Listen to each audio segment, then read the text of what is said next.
എവിടെയെല്ലാം അള്ളാഹുവിനെ പറയപ്പെടുന്നുണ്ടോ അവിടെയൊക്കെ മുത്തുനബി സല്ലല്ലാഹു അലൈഹി വസല്ലമ തങ്ങളെയും പറയപ്പെടണം. അല്ലാതെ ഒരു സംഗതി പൂർത്തിയാകില്ല.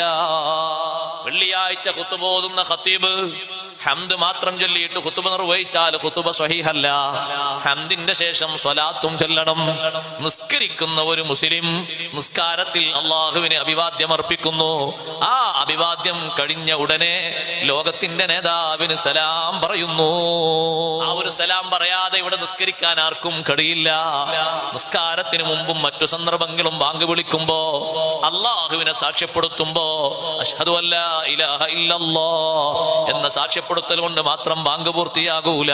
അശ്ഹദു അന്ന മുഹമ്മദർ റസൂലുള്ളാഹ് സദാ സമയത്തും മുഴങ്ങുന്നൊരു പ്രകീർത്തനമുണ്ടെങ്കിൽ, സദാ സമയത്തും മുഴങ്ങുന്നൊരു മദ്ഹുണ്ടെങ്കിൽ അത് അഷ്റഫുൽ ഖൽഖ് സല്ലല്ലാഹു അലൈഹി വസല്ലം തങ്ങളുടെ മദ്ഹ് മാത്രമാണ്.